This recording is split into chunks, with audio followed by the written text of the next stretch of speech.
Hey, how's it going? This is Milton Buford with Amin Realty, and I'm here at a showing, and I wanted to just give you guys some tips on how to come prepared for a showing and what to look for before you even go to proceed with an offer, to make sure that you're not about to put yourself in a penny pincher, or, you know what I'm saying, a money hole. So stay tuned.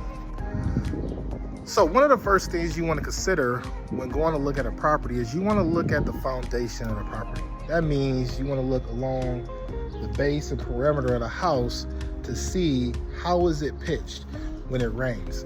Is water going to go floating towards the property, or is it diverted away from the property? That's very important for multiple reasons, because you don't want a water issue that's going to lead to flooding, nor do you want a water issue that's going to build up moisture around the basement or the crawl space of your house and create mold issues, which could be very costly to remediate.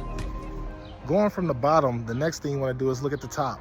You want to check out the roof to see what type of shape the shingles are in. Just like a gym shoe, do you see wear and tear, or do they look nice and strong and solid? Because you definitely don't want, again, any water coming into the house, because if it's getting up under that wood, it can create havoc on the house, causing you a lot of money and repairs, creating moisture and all sorts of mold and other issues. The next thing you want to notice, are there trees in the property, right? How many are there? Where are their proximity to the house, to your neighbor's house, to the garage? And what type of condition are they in? Because if they're dying, that could be an expense that you need to take care of, because it'd be a liability, right? So you want to make sure that the tree isn't in a place where if it's old and rotten out and could fall, it could hurt somebody or damage the property, costing you, again, money.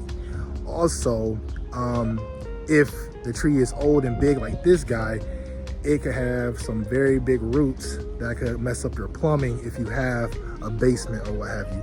So you want to make sure that it is as far away from the property as possible, and again, not towards anything that it could damage. One of the things that most people omit when looking at a house is stepping into the garage, because they say, oh, okay, that's just the garage.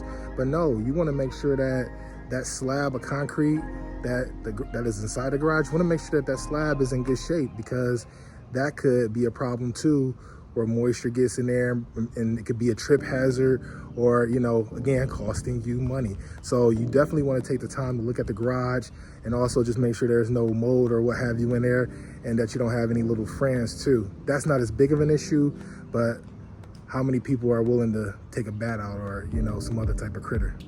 Not many. Before we go inside, I wanted to mention another thing. Today is a beautiful day to go and see houses because of the weather, right? You want to get an idea when it's warm weather of what your neighbor's like.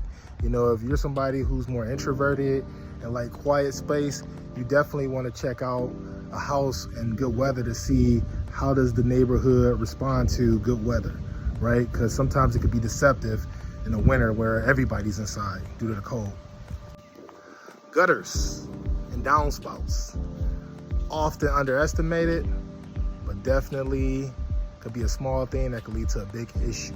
You definitely want your downspouts to extend somewhere around 5 feet away from the house.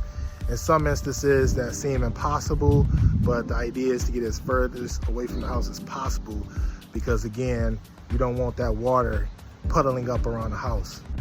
Another expense are the windows. So once you're inside the house, you want to check out the windows. Don't be afraid to open them and shut them and close them, because sometimes, especially with investment, fix or flip properties, again, investors' idea is to try to make as much money as possible. So often they may go as cheap as possible just to, you know, catfish you. So you want to make sure that the windows aren't like drooping, or you know, they're nice and frame tight, so that there's no, again, moisture or wind getting within the house, because again, that could raise your heating bill and so forth and so on. And also, you just want to make sure that the latches work. So definitely don't be afraid to mess with the windows, because that could be a costly expense ranging anywhere from $7,000 to $20,000, if not more. In this particular property, the craftsmanship is pretty good. You know, you look at the vinyl plank or the engineered wood floors, they seem to be aligned like a professional would have done them, where some people, unfortunately, they don't stagger them, right? They just be lined up, and that is definitely not a good look. And you can see along the perimeter, the edging is aligned just perfectly. So pretty good job there, as well as the paint. And you also want to notice how's the ceiling. Do you see any signs of water or leaking, or any weird looking roughage where it looks like they tried to put some makeup on what could potentially be a leak? You want to look for those things. Don't be afraid to turn on some lights. Make sure that the electricity is working properly. In fact, check the electrical box, which I believe where we are is supposed to be 100 volts or something like that. But you want to make sure everything is up to code with that, just so that you don't have any fire hazards. And again, I am not an inspector. My disclaimer is don't ever solely trust your realtor when inspecting the property. These are just some things to keep an eye on, but you definitely want to get an inspection if need be, especially if the house is older or it looks like it's just been remodeled. Don't be afraid to also turn on some water. Turn on some water, turn on the stove, open the refrigerator, making sure that it works. Again, you don't want people just staging things for you and then you go to buy it and nothing's good. Check under the sink, making sure you don't see any leaks with the PVC pipes or what have you. Make sure everything is intact. So the water heater is not a super big deal. You could get a whole new one installed and everything for less than $1,000 or $1,000 tops. But you could pretty much repair those things with just watching a few YouTube videos.